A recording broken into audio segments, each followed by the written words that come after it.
Menteri ESDM Bahlil Lahadalia menyebut dari 435 triliun anggaran energi, sekitar 100 triliun subsidi BBM ditengarai tidak tepat sasaran. Lantas hal itu menjadi dasar wacana skema subsidi BBM, LPG dan listrik diubah menjadi BLT dengan dalih agar penerima manfaat tepat sasaran. Lalu bagaimana dampaknya jika skema subsidi dialihkan menjadi BLT? Kita akan membahasnya bersama dengan Kepala Pusat Ekonomi Digital dan UMKM Indef Asia Magfiruha Rahbini. Selamat pagi Mbak Asia. Pagi Mbak Asia. Pagi. Ya Mbak Asia, wacana mengganti subsidi-subsidi ini menjadi BLT, apakah berpotensi akan lebih tepat sasaran tujuan dari BBM ini? Iya, jadi memang kalau kita lihat selama ini masih banyak subsidi BBM ya, terutama BBM Pertalite ini yang dinikmati oleh kelompok masyarakat yang mungkin bukan sasarannya gitu ya. Seharusnya subsidi yang baik itu adalah subsidi yang memang tepat sasaran kepada masyarakat miskin dan membutuhkan. Namun karena mekanisme subsidi selama ini untuk BBM ini adalah selisih harga ya, jadi pemerintah membayari selisih harga, kemudian harga tersebut lebih rendah di pasar, sehingga tanpa adanya pengaturan banyak masyarakat juga dapat mengakses yang bukan kelompok miskin tersebut mengakses BBM Pertalite. Nah, ketika mekanisme atau skema BBM ini kemudian nanti diatur oleh pemerintah, yang mana rencananya akan menjadi BLT dalam hal ini langsung ya dalam bentuk tunai. Nah, ini perlu kita lihat lagi bagaimana mekanismenya, karena niatnya sebenarnya baik untuk agar mungkin efisiensi anggaran gitu ya, agar lebih tepat sasaran siapa yang menerimanya, sehingga alokasi anggaran tersebut bisa digunakan ke hal-hal lain yang lebih penting dan lebih prioritas seperti itu. Nah, namun kita juga perlu mendengar juga ini mekanismenya seperti apa. Tadi Anda singgung soal efisiensi anggaran. Kita tahu di 2024 kata Menteri Bahlil anggaran subsidi ini mencapai 435 triliun rupiah. Apakah angka ini terlalu besar dan juga membebani negara sehingga akan diubah menjadi BLT? Iya, selama ini yang kita ketahui memang kita sangat besar sekali subsidi pada energi gitu ya. Kalau di angka 2024 ada sekitar 25 triliun untuk subsidi BBM, lalu juga LPG itu 87, belum lagi misalnya listrik ya. Nah, ini kalau kita lihat sebenarnya ketika subsidi ini tepat sasaran, benar-benar targeted kepada yang membutuhkan, yaitu kelompok masyarakat miskin, sebenarnya ini tidak masalah gitu ya. Namun ketika dalam tanda kutip yang sering disebutkan juga oleh Presiden ini bocor gitu ya, dalam hal ini bocor tidak tidak ke masyarakat yang tertuju gitu ya, sehingga inilah yang menyebabkan inefisiensi dari penggunaan anggaran tersebut gitu. Jadi sebenarnya seharusnya ada porsi yang bisa dialokasikan ke hal-hal yang lain, namun karena tadi misalnya mekanismenya tidak baik gitu ya penyalurannya, sehingga bisa diakses oleh orang yang seharusnya tidak boleh untuk menggunakan ini. Nah, inilah yang kemudian pemerintah mencari jalannya supaya bisa tadi ya bisa diefisiensikan, dialokasikan ke program yang lain seperti itu. Baik, Mbak Asia, kan kalau kata Menteri ESDM mengatakan bahwa 20-30% ini subsidi tidak tepat sasaran ya. Nah, kira-kira nanti pemerintah seperti apa mekanisme untuk menyaring siapa saja pihak-pihak yang berhak untuk menerima BLT ini? Apakah dari pendapatannya atau dari daya belinya atau seperti apa? Iya, jadi memang kami juga di Indef tahun lalu sempat menghitung berapa sih banyaknya masyarakat ya yang mengakses Pertalite BBM subsidi ini. Dari sini kami melihat sebenarnya dari 30% total konsumsi Pertalite ini itu benar-benar sudah tepat sasaran, sedangkan 60% dari penggunaan Pertalite secara nasional ini digunakan oleh masyarakat berpendapatan persentil 50 ke atas. Nah, sehingga memang kalau kita lihat pemerintah ini memang perlu melaksanakan atau melakukan secara transparan ya bagaimana data ini masyarakat golongan miskin rentan yang perlu gitu ya atau misalnya nanti menjadi berhak menerima BBM tersebut. Nah, kalau kita lihat ini harus sesuai dengan kategori kemiskinan. Kalau kita lihat memang data kemiskinan yang diambil ya atau yang dipakai oleh Indonesia ini adalah berdasarkan pengeluaran. Jadi kalau kita sempat juga pernah melihat BPS juga telah mengeluarkan masyarakat tergolong beberapa kelompok ya, ada masyarakat miskin, masyarakat rentan, kemudian masyarakat calon masyarakat menengah, kelas menengah, dan masyarakat mampu ke atas.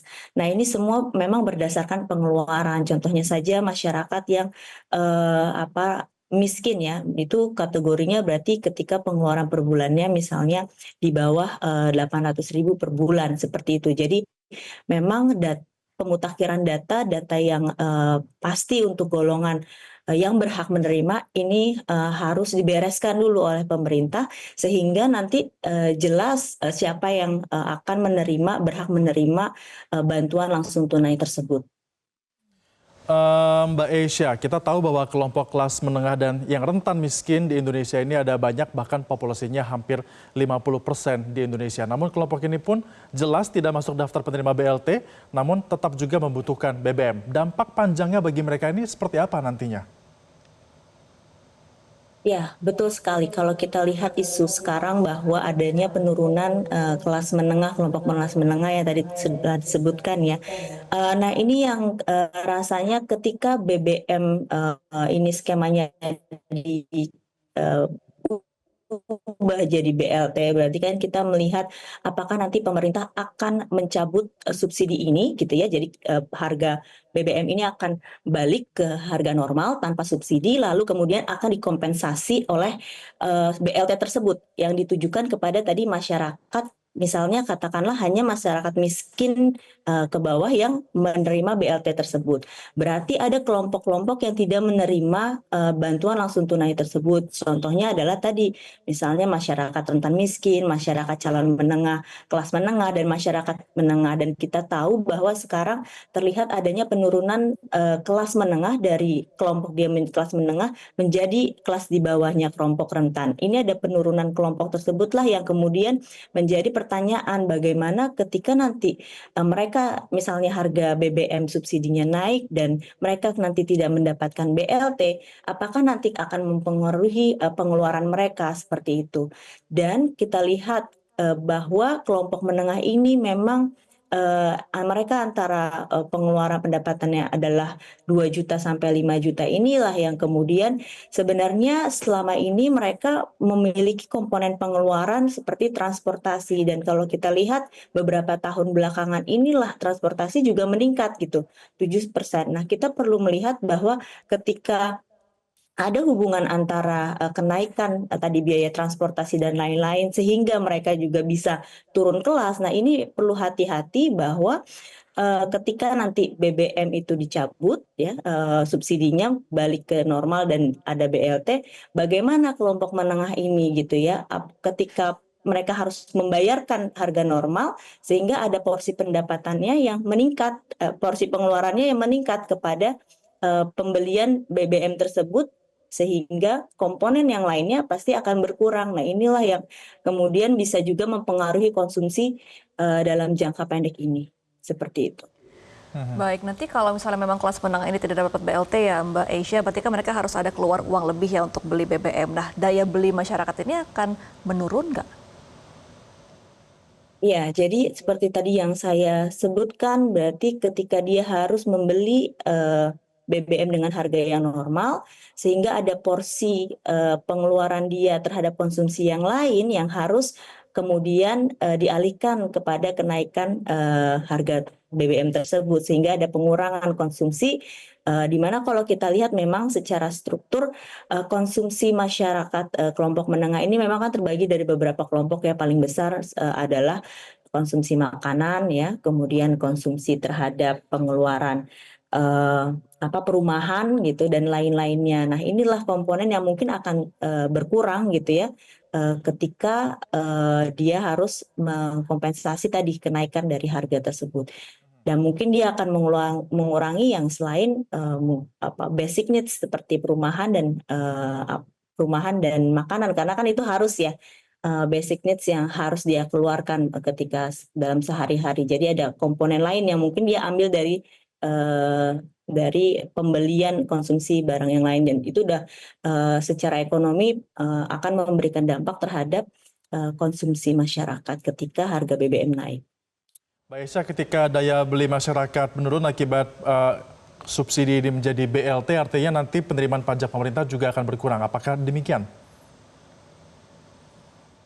Kalau kita lihat kelas menengah ini kan kenapa kelas menengah itu menjadi penting dalam perekonomian ya? Karena kelas menengah ini banyak di sektor formal, kemudian dia menghasilkan pendapatan atau berproduksi, dan inilah menjadi sumber dari pendapatan pajak pemerintah ya, karena kan mereka juga bayar pajak dari pendapatan mereka gitu ya. Kalau misalnya pendapatan mereka itu tetap ya, sebenarnya pajak proporsional juga akan sama dari dari kelas menengah tersebut. Tapi ketika misalnya kelompok masyarakat kelas menengah ini kemudian turun ya, seperti yang kita alami beberapa waktu belakangan ini ya, ada 9 juta kelompok masyarakat menengah yang kemudian turun kelas. Nah, inilah yang menjadi tadi dampaknya terhadap pajak atau penerimaan pemerintah. Jadi source of income yang kemudian menjadi pajak penerimaan pemerintah juga jadi berkurang.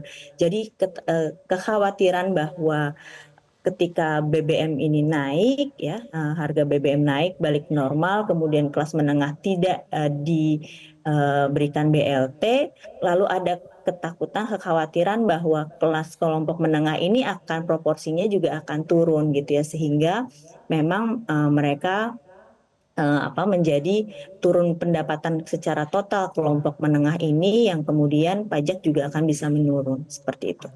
Baik, jadi Mbak Aisyah, untuk BLT ini apakah efektif dan dampak jangka pendeknya yang akan terasa ini apa? Iya, jadi ketika ada perubahan mekanisme skema BBM ini, pasti akan ada penyesuaian atau ada shock dalam jangka pendek. Seperti tadi yang saya jelaskan, akan bisa mempengaruhi terhadap bagaimana porsi dari pengeluaran masyarakat, terutama mereka yang tidak mendapatkan BLT. Nah, inilah yang mungkin perlu diperhatikan oleh pemerintah, kapan waktu yang tepat untuk melakukan perubahan skema tersebut gitu ya. Kalau kedua adalah bagaimana pemerintah benar-benar bisa memastikan bahwa sesuai dengan target, benar-benar kepada orang yang membutuhkan. Apakah nanti mekanismenya perubahan BLT ini kepada hanya mereka kelompok yang miskin? Apakah nanti juga akan diperluas kepada mereka kelompok yang rentan miskin atau kelas calon kelas menengah dan lain-lain? Nah, ini perlu pembahasan lebih lanjut, perlu kajian yang lebih lanjut lagi, agar sebenarnya kita tidak ingin ketika kebijakan ini diberlakukan secara mendadak gitu ya. Kalau kebijakannya secara mendadak dilakukan, kemudian setiap pelaku ekonomi belum bisa mengantisipasi atas kebijakan itu berlaku gitu ya, ini akan memberikan shock negatif terhadap perekonomian, termasuk tadi salah satunya konsumsi bisa juga terkontraksi. Baik, artinya kita nantikan ya bagaimana pemerintah nanti bisa memutuskan apakah pilihan untuk mengubah skema subsidi menjadi BLT ini terbaik dan juga bisa efektif bagi masyarakat. Terima kasih Aisyah Makfiruna Rahbini, Kepala Pusat Ekonomi Digital dan UMKM Indef, sudah bergabung bersama kami dalam Metro Pagi Prime Time. Jelajahi cara baru mendapatkan informasi. Download Metro TV Extend sekarang.